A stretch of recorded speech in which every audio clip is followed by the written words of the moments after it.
espíritu rebelde.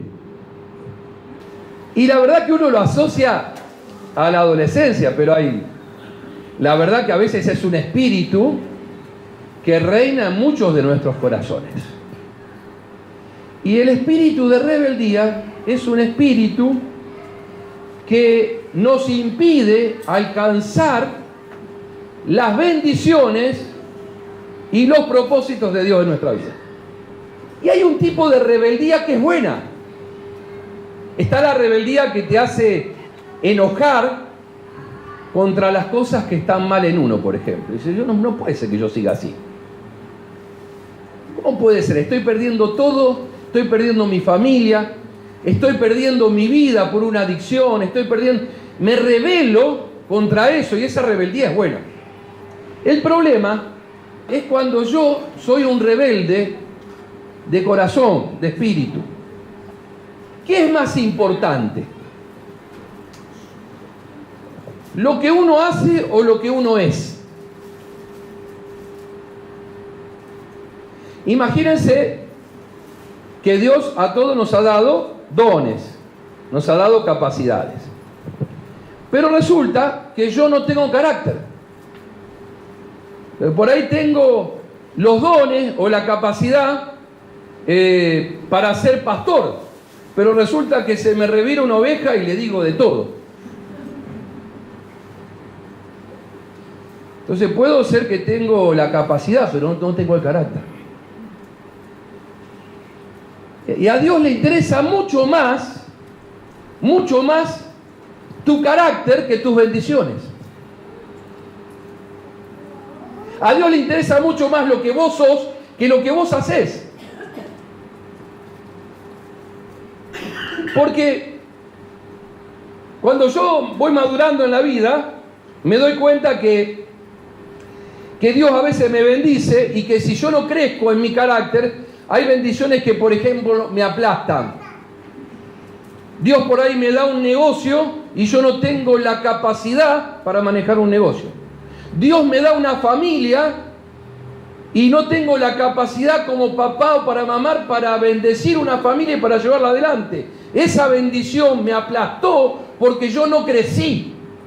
No solamente hace falta tener condiciones, hay que tener carácter, hay que crecer, hay que madurar.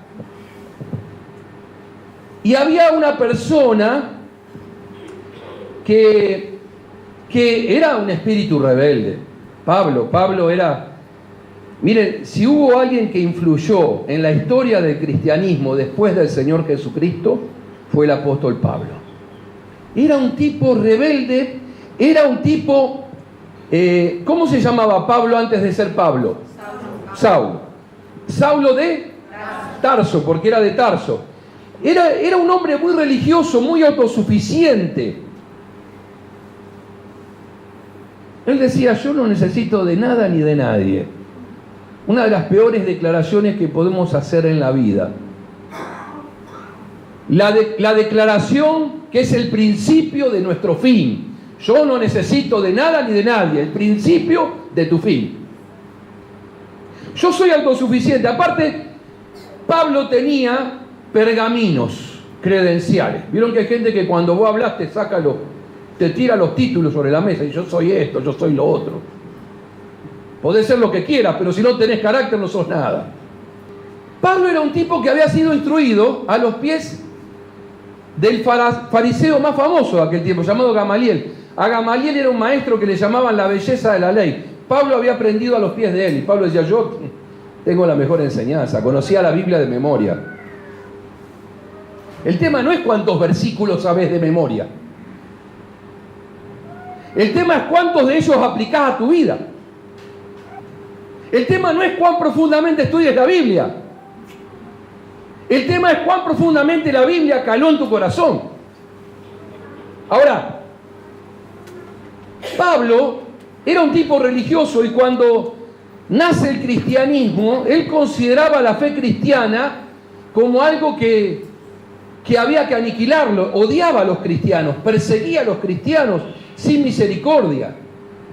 Es más, presenció la muerte de varios de ellos. Ahora, Dios es el único que tiene la habilidad de tomar lo malo y tornarlo en una bendición. ¿Te está pasando algo malo? ¿Te está pasando algo malo? Dios puede agarrar eso y hacerlo la mayor bendición de tu vida. Gracias a la persecución de Pablo, los cristianos salieron disparados por todo el mundo predicando el Evangelio. Pero un día Pablo se tuvo que encontrar con Cristo. Y él iba en su caballito a perseguir los cristianos y Dios lo encontró en el camino y lo cegó totalmente y lo bajó del caballo. Hay un momento en nuestra vida cuando Dios te baja del caballo, hermano. A todos los que tienen un espíritu rebelde, Dios los termina bajando del caballo. Y dice la Biblia que la vida de Pablo cambió totalmente, estuvo 3 días ciego. ¿Y qué dijo el Señor? Dijo, ese fuego, esa intensidad, esa pasión que tiene Pablo por perseguir a los cristianos, yo la voy a redireccionar. Voy a usar toda esa energía para que él predique el Evangelio. Y Dios dice, yo quiero redireccionar tu fuerza, quiero cambiar tus hábitos, tus gustos, para que me sirvas a mí. La persona de espíritu independiente nunca fue del agrado del Señor. Nuestra cultura está inundada por un espíritu independiente. Y vos me decís, pero yo no lo veo tan mal a esto, porque fuimos educados para aprender a valernos por nosotros mismos, para cuidar de nosotros, de nuestra familia. Sí, hasta ahí está todo bien. El tema es cuando yo no quiero depender de nadie. El tema es cuando yo empiezo a decir frases como, por ejemplo, yo no necesito de nadie. Yo no necesito ir a la iglesia. Tenemos que tener cuidado porque esta manera de pensar contrarresta nuestra capacidad de depender del Señor y de los demás. A veces no nos damos cuenta, pero somos tan egoístas que todo el tiempo pensamos solamente en nosotros mismos, que terminamos lastimando a los demás. Después de todo, nosotros en esta mañana estamos vivos por obra y gracia del Señor. No debemos olvidarnos que cada latido de nuestro corazón que nos mantiene con vida en este preciso momento es un regalo de Dios. Después de todo, no somos tan independientes como creemos que somos. Porque si estoy vivo en este momento es porque Dios está decidiendo que mi corazón siga latiendo. ¿Amén? Es así. Pero la Biblia dice que yo no solamente necesito al Señor. Pablo tenía que aprender otra gran lección en la vida, que yo necesito a los demás, que nos necesitamos unos a otros, porque cuando los vientos de la adversidad soplan con fuerza sobre nuestra vida y nos damos cuenta lo vulnerables que somos. Nos damos cuenta que fuimos creados para la dependencia, no para la independencia. Me doy cuenta que cuando atraveso momentos difíciles en la vida, no puedo dirigir correctamente mis pasos en el camino del Señor sin la ayuda de Él y sin la ayuda de mis hermanos. En realidad, Dios quiere ayudar, escucha bien, Dios quiere ayudar a los que se dan cuenta de lo vulnerables y débiles que son. Dios quiere ayudar a los que llegan a un punto en su vida que no pueden ayudarse a sí mismos y dicen, Señor, acá está mi vida, dame fortaleza. Lo que yo he hecho en mi vida no ha servido para nada. Enséñame cómo apoyarme en ti, cómo confiar en ti y esperar. Te necesito, Señor, y necesito a los demás. Dios quiere que llegues un momento en tu vida y digas eso. ¿Cuántas veces nos hemos creído el capitán de nuestra vida? El orgulloso es una persona que cree, que hace, piensa y decide mejor que los demás. Algunos de nosotros tenemos un espíritu tan rebelde, tan independiente, que decimos, para que las cosas salgan bien, las tengo que hacer yo. Oh, ese sí que se cree. ¿Te diste cuenta, vieja? Si yo no hago las cosas, rueguen a Dios que yo viva muchos años. Si yo no estoy acá, ustedes se mueren de hambre. Oh. ¿Querés que te diga una cosa, hermano? El día que vos no estés y yo tampoco, nadie se va a morir de hambre, van a salir adelante. Somos tan si yo no estoy, las cosas no funcionan. Somos miembros del club del individualismo, porfiados. Y Dios no puede trabajar en una vida así. Si vos en esta mañana te crees que sos humilde, dejaste de serlo. El que se cree que es humilde, ya dejó de serlo en este momento. La humildad es algo escurridizo que se nos va de la mano en cualquier momento. El que tiene un corazón humilde se da cuenta de la dependencia continua que tiene del Señor.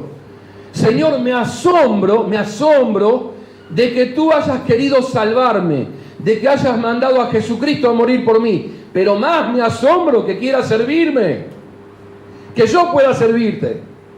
El Señor empieza a trabajar en nuestra voluntad. ¿Sabías que Dios está trabajando en tu voluntad para doblegarla?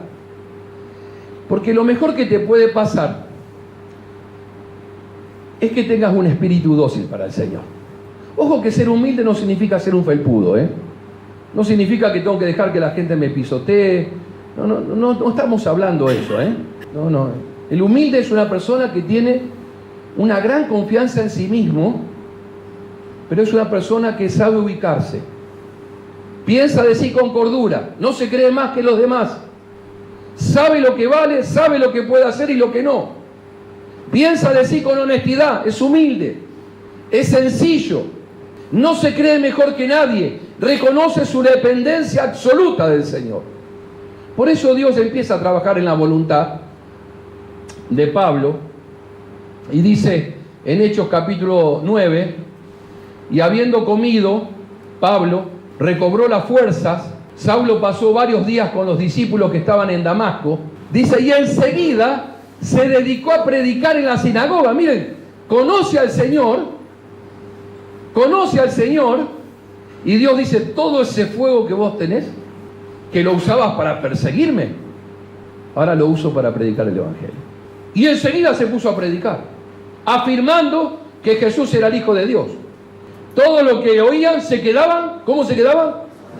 Asombrados, y se preguntaban, ¿no es este el que en Jerusalén perseguía a muerte a los que invocaban el nombre del Señor? ¿No estará tendiéndonos una trampa este tipo? Este tipo, guarda. ¿No será que se hace el de los nuestros para llevarnos a la cárcel y matarnos también? ¿No habrá venido aquí para llevarnos presos y entregarnos a los jefes de los sacerdotes? Pero Saulo cobraba cada vez más fuerza y confundía a los judíos que vivían en Damasco, demostrando que Jesús es el Mesías. Yo quiero decirte algo, hermano. Nadie soporta a los orgullosos. El orgullo es como el mal aliento. Todos se dan cuenta menos el que lo tiene. Nadie quiere vivir al lado de un orgulloso. Nadie quiere seguir a alguien que se cree mejor que todos. Pablo decía, lejos esté de mí gloriarme, sino en la cruz de Cristo. Dice otra versión, me conozco demasiado para creerme algo. Me glorío en el Señor Jesucristo. El Señor empezó a obrar en la voluntad de Pablo.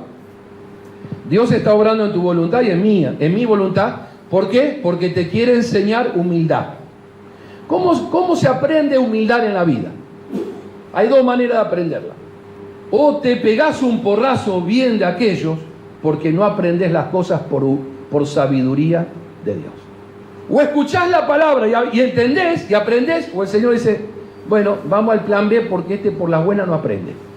Entonces muchas veces en la vida nos tenemos que pegar un porrazo porque no hemos aprendido por las buenas humildad. Porque el Señor está trabajando en nuestra voluntad. Dice la Biblia que la gente estaba asombrada de la predicación de Pablo.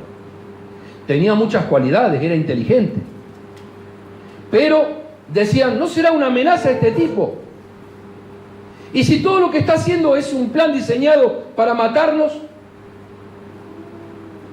Y dice la Biblia que los judíos idearon un plan para matarlo. Y vos decís, mirá, el que las hace las paga. El que perseguía a los cristianos ahora es perseguido lo quieren matar. Dice que la vergüenza y el temor se apoderaron de Pablo. Dice, después de muchos días los judíos se pusieron de acuerdo para hacerlo desaparecer. No es fácil seguir al Señor. Hay un precio en seguir a Cristo. ¿Está dispuesto a pagarlo, hermano? Hay un precio en seguir al Señor. Muchos quisieron hacerlo desaparecer. Pero Saulo se enteró de las maquinaciones. Día y noche vigilaban de cerca las puertas de la ciudad con el fin. ¿Lo querían qué? Eliminar a Pablo. Pero sus discípulos se lo llevaron de noche y lo bajaron en un canasto por la abertura de una muralla. Ay, ¿cómo hubiera pagado? ¿Se imaginan el autosuficiente Pablo? Ese Pablo que era un fuego arrasador, que era un cohete, que era autosuficiente, que él no dependía de nadie. Saulo, ponete en una canastita que te vamos a bajar por la muralla, que si no te van a hacer boleta. El orgullo de Pablo derribado. En una canastita a la noche, bajando unos discípulos desconocidos.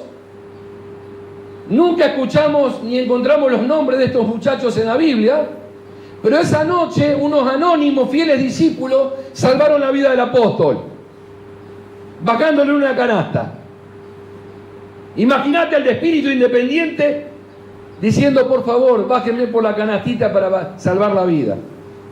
¿Cuántas veces fuimos salvados por unos fieles y preocupados amigos que nos hablaron del Señor? ¿Qué te parece si esta semana hacemos algo por nuestros amigos?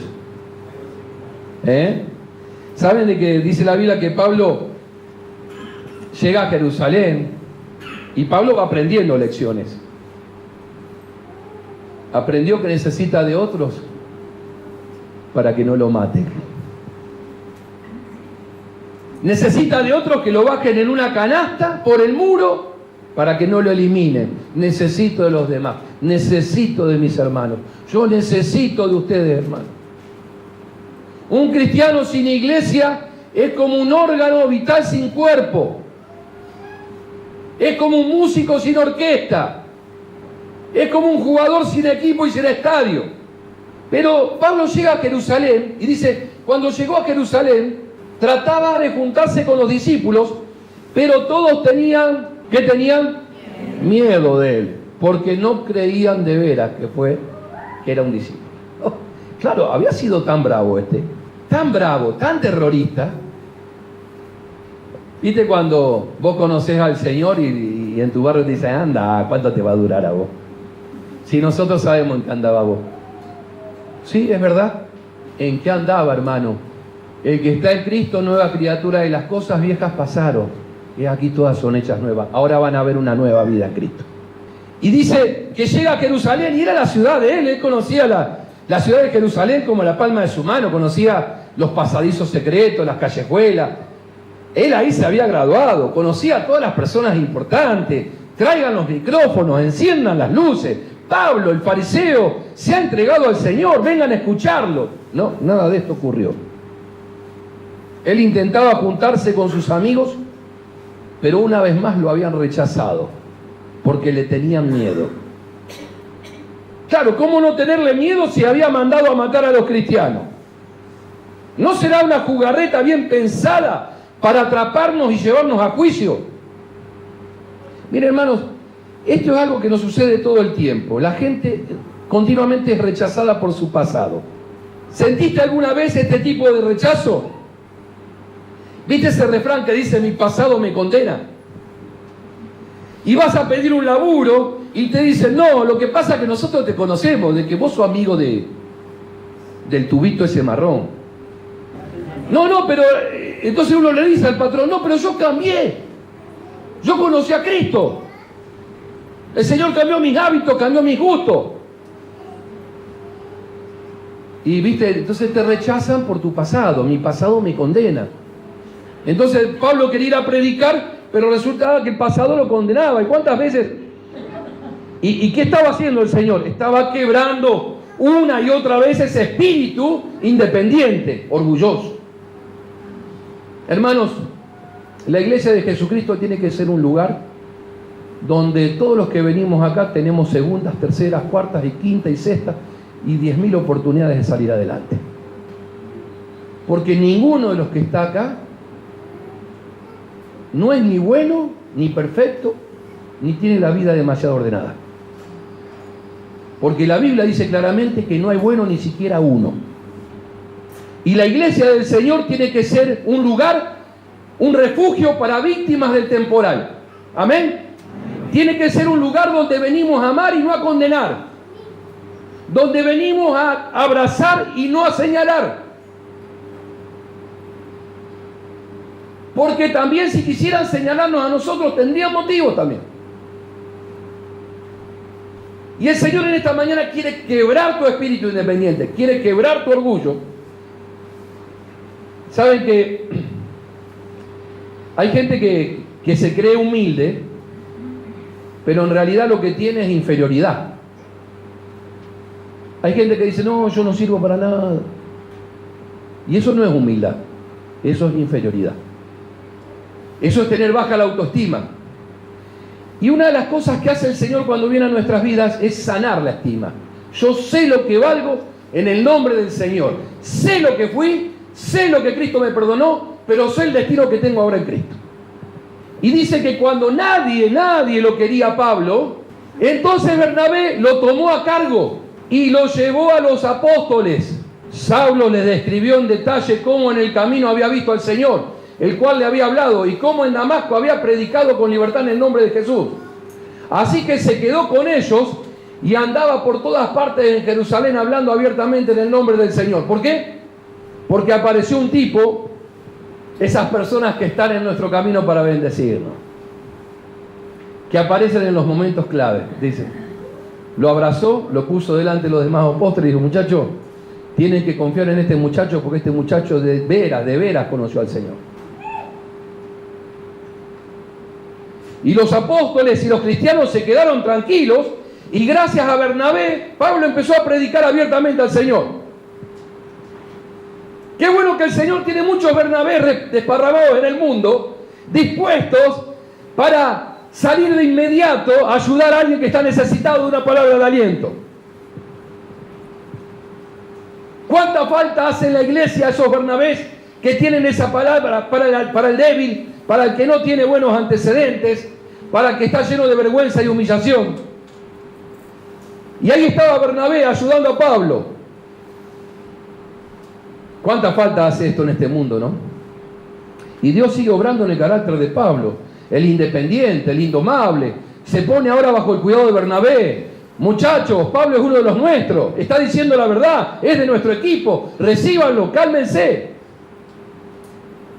Bernabé hizo la diferencia para Pablo. ¿Para quién vas a hacer la diferencia esta semana? Pensá en tu entorno. ¿Quién necesita una gran dosis de gracia esta semana? ¿Quién no necesita que lo amen? Vos necesitas ir a esa persona, abrazarlo y animarlo y ayudarlo y levantarlo en el nombre del Señor. Pero ¿dónde nos cuesta más ser cristianos? ¿Cuál es el lugar más difícil para ser cristiano? ¿Cuál es el peor lugar para ser cristiano? En la casa. En la casa. Y en la casa, dice la Biblia, Hechos 9:29, dice así que conversaba, discutía con los judíos de habla griega, pero ellos se proponían eliminarlo. Cuando se enteraron de ello, los hermanos se lo llevaron a Cesarea y de allí lo mandaron ¿a dónde? A Tarso. Pero mientras Pablo estaba en Tarso, la iglesia disfrutaba de paz. Y no solamente de paz, la iglesia se consolidaba en toda Judea, Galilea y Samaria, pues vivía en el temor del Señor. E iba creciendo en número, fortalecida por el Espíritu Santo. ¿Ustedes quieren que una iglesia crezca? Tiene que andar en el temor del Señor. ¿Ustedes quieren que una vida crezca? ¿Ustedes quieren que una familia vaya adelante? Tiene que estar fortalecida en el Espíritu Santo. Si no está el poder del Espíritu Santo, nos falta la chispa que enciende el fuego de Dios. Y saben, el Señor lo mandó a Tarso, donde él vivía de chiquito. ¿Por qué? Porque tenía que arreglar seguramente algunos asuntos pendientes. A lo mejor había dejado relaciones rotas que restaurar. La autosuficiencia de su juventud seguramente había dejado marcas dolorosas en Tarso. Así que Dios le dice, si yo te voy a usar, anda a tu casa y restaurar las relaciones rotas. Este es un día de sanidad. Anda a tu casa y pedile perdón a tu madre, a tu padre, a tus hermanos, a tu tía, a quien heriste. Anda y pedí perdón. Porque un hijo de Dios construye puentes, no edifica muros. Así que Dios lo manda a Tarso, porque formaba parte de las lecciones de humildad que Pablo tenía que aprender. Ahora uno dice, bueno, pero mientras Saulo estaba en Tarso, no, la iglesia crecía. Porque la iglesia no depende de los hombres, hermano. Los hombres hoy estamos y mañana no. Y la obra crece por el poder del Espíritu Santo. El Espíritu Santo en esta mañana está tocando nuestros corazones. El Espíritu Santo en esta mañana nos hace entender que cuando uno vive en el temor del Señor, una iglesia crece, una vida se fortalece, una familia se sana. Quiero que 3 cosas nos queden en la mente en esta mañana. En primer lugar, que tenemos que aprender a valorar a los demás. ¿Por qué?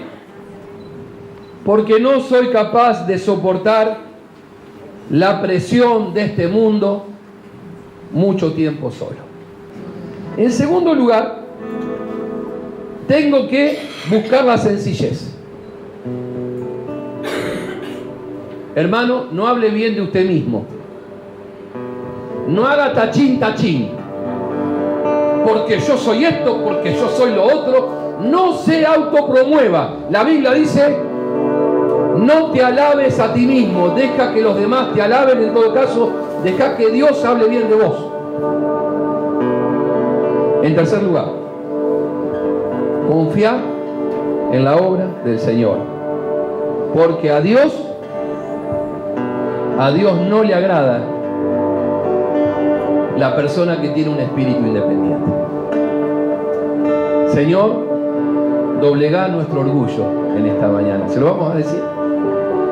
Dame un corazón dócil para recibir tu palabra. Saben que hay gente que viene a la iglesia toda una vida, sabe la Biblia, nunca puso en práctica nada. ¿De qué me vale acumular conocimiento